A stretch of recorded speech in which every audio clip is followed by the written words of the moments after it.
Hello students, in our previous session we have learnt regarding the growth hormone, that is auxin. Now the next growth hormone is gibberellins. Now gibberellins is generally found in the tip of root, then tip of the stem, then it is also found in young leaves and developing seeds. So gibberellin is one of the important growth hormones produced in the plants.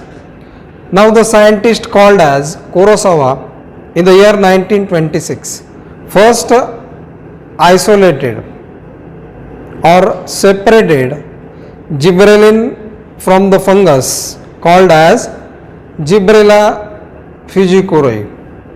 Now while studying rice plants, the scientist Kurosawa found that the rice plants were infected by the fungus called as Gibberella fujikuroi, and due to this fungus the rice plants showed elongated stem.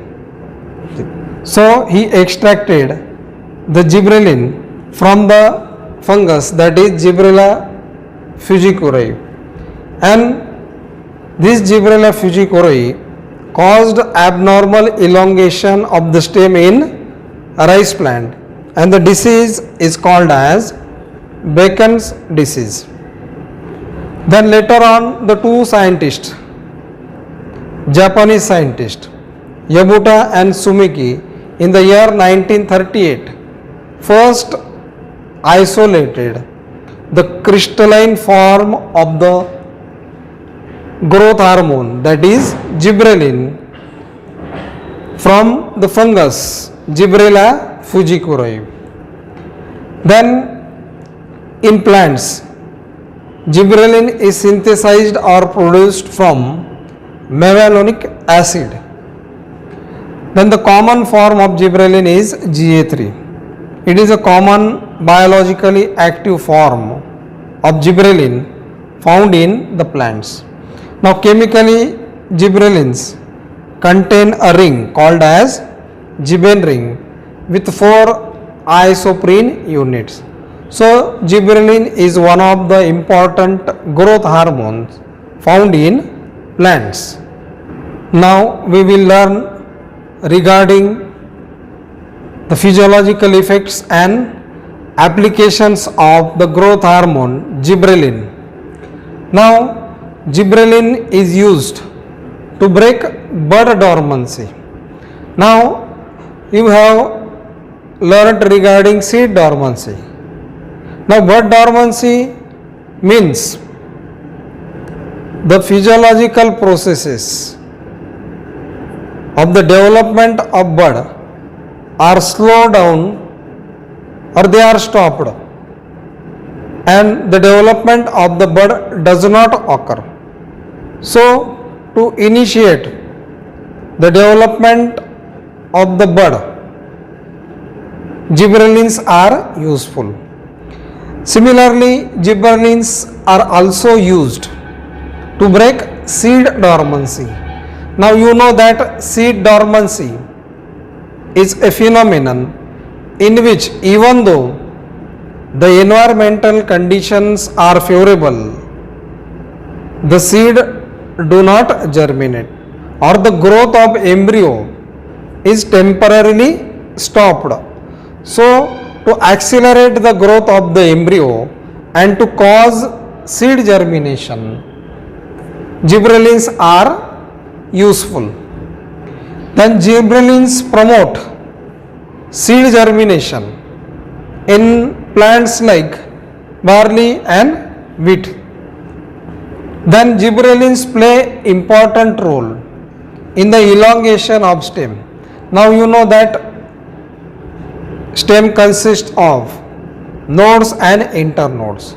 So to elongate these internodes, gibberellins play important role. That means they accelerate or they increase the rate of cell division, and due to this the length of the stem or internodes on the stem occurs. So gibberellins are useful in the elongation of stem. Then gibberellins also promote blotting in plants like cabbage. Now blotting means it is the elongation of internodes prior to flowering. That means with the help of gibberellins, the elongation of internode occurs before the process of flowering in plants like cabbage. Then gibberellins are used to induce parthenocarpy in plants like tomato, apple and pear. Now parthenocarpy means formation of fruits without seeds or seedless fruits are produced. This phenomenon is called as parthenocarpy and the fruits are called as parthenocarpous fruits. So gibberellins are useful to induce parthenocarpy. Then gibberellins are helpful to cause flowering in LDP or to induce flowering in LDP. Now LDP means long day plants. That means generally long day plants are those plants which show flowering in the summer season. That means they require long daylight period for their flowering. So in such plants flowering can be initiated or carried out by using gibberellins. Now the next application of gibberellins is to increase the size of fruit in grapes. So gibberellins are extensively used to increase the size of fruit in grapes. Then gibberellins are used to increase the height in genetically dwarf maize plant. Now in maize, some plants show less height or they are dwarf. So to increase the height of such plants, gibberellins is useful. Now these plants develop dwarf or short due to their genetic makeup. Hence they are genetically dwarf plants. So to increase the height in such genetically dwarf maize plants, gibberellins is very useful. Then gibberellins are used to overcome requirement of vernalization. Now vernalization means the plants require a low temperature or cold temperature for the process of flowering, and if cold temperature is not present, then these plants do not show flowering. So to rule out the effect of vernalization or to induce flowering in the plants, gibberellins are useful. So to eradicate the effect of vernalization, gibberellins are useful, and due to the use of gibberellins, flowering can be induced in the plants. Then production of male flowers on female plant. Now you know that in plants like papaya, male plants show development of male flower, female plant shows development of female flowers.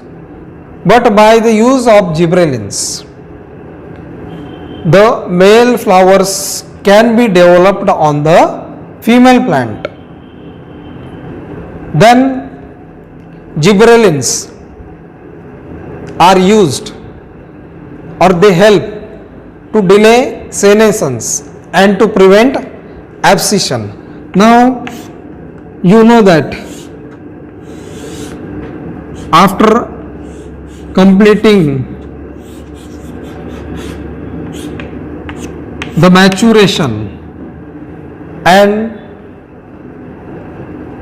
the particular time, in some plants the leaves show aging process. Aging means their metabolism slows down, the physiological processes also slow down. The cells of leaves start to lose their working capacity, and due to this the deterioration, or it is also called as senescence, occur in leaves. That means the cells lose their working capacity, then the leaves become yellowish. This process is called as aging, and it is also called as the process of senescence. Then after senescence or after yellowing of leaves, we see that these leaves fall from the branches of the tree, and the phenomenon which is responsible for the falling of leaves is called as abscission. Now abscission is a layer developed at the base of the leaf. That means here the abscission layer is developed, and due to this abscission layer the yellow leaves, or the leaves which have undergone senescence, get separated from the branch. But this phenomenon can be delayed by the use of gibberellins. So gibberellins are very useful to delay senescence, that means aging of leaves or different plant organs, and to prevent abscission, that means separation or falling of leaves from the plant.